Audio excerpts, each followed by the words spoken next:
Hi, welcome back to Dear Aunt Susan Advice on Being Human. I'm your Aunt Susan Patang. I'm from the Quiet Zone Coaching, and I teach women the life skills that their parents never did so they can deal with frustration, stress, irritation, other people's bullshit, other people's drama, and just the BS of general life. Do you want to wake up happy in the morning?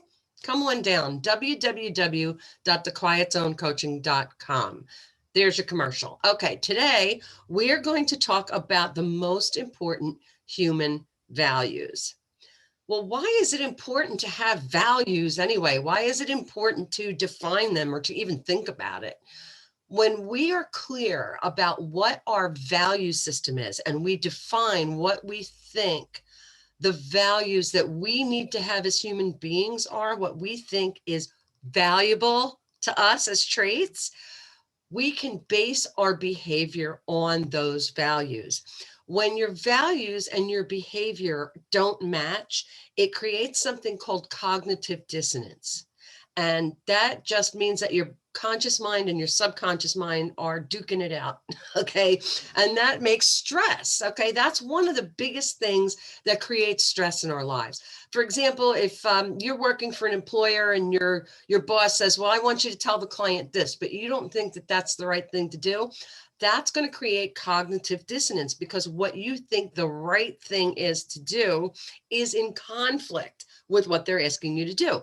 So it's really a great idea to think about and define your values and decide what traits you think are valuable to you as a human being. And what are the most important human values? Well, to me, the most important human values are the ones that are important to you, okay? Because you are the one who is going to have to live with those values.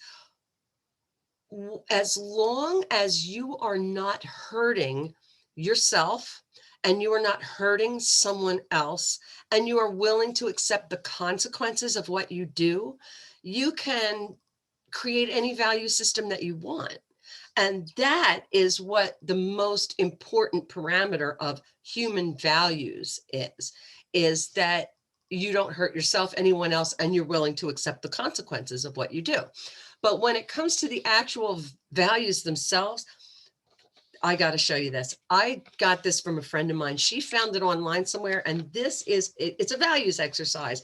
And these are all the values. And if you're listening to me on the podcast, you can't see this. Pages and pages, lists of different values.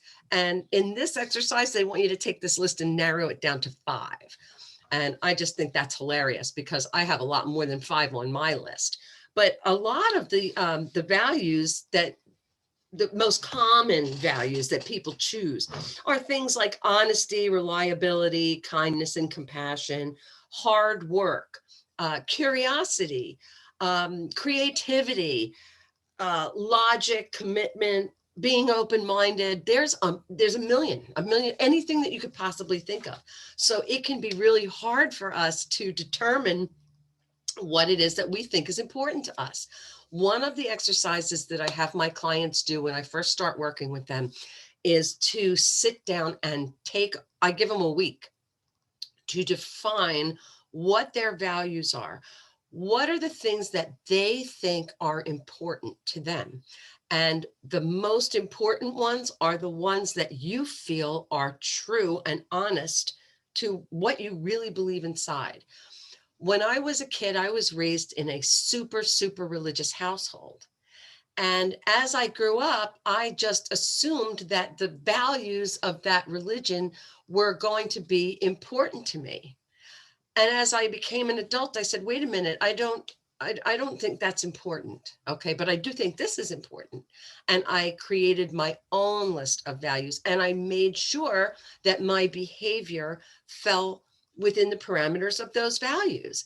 So it's a really great tool to develop. And I'm just going to read off some of these values so that you get an idea. Like we said, hard work, efficiency, commitment, creativity, curiosity, energy, enjoyment, exhilaration, to be exhilarated, uniqueness, practicality, pragmatism, which just is basically being brutally logical, um, liberation, logic, longevity, making a difference.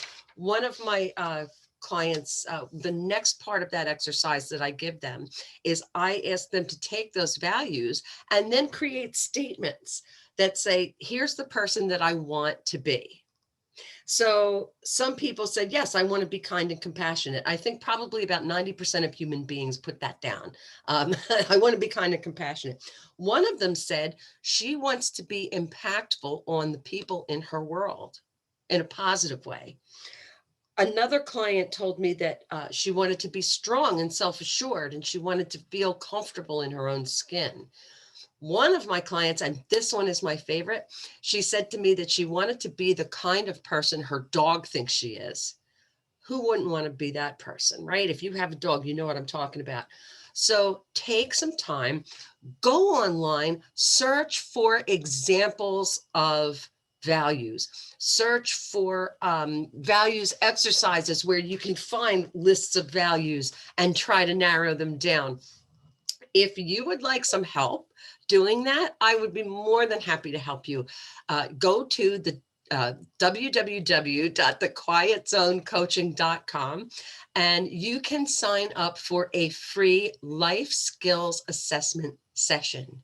And that is a free session that I will be happy to give to you, where we will talk about what's holding you back in your life from waking up happy in the morning, and what's giving you stress, and what are the strategies that you can use to move forward so you can wake up happy in the morning. And I would love to work with you during that session on developing your value system, because that's one of the most important things that you can do to reduce the stress and the BS of life around you, is to decide what you think is important in life and what kind of person you want to be based on those values. So again, go to www.thequietzonecoaching.com. There's plenty of stuff there to read and to see and to learn about, and go to the contact page and reach out to me, and we'll be talking online via Zoom, and I will look forward to hearing from you then. Until next time, have a wonderful, awesome, amazing day.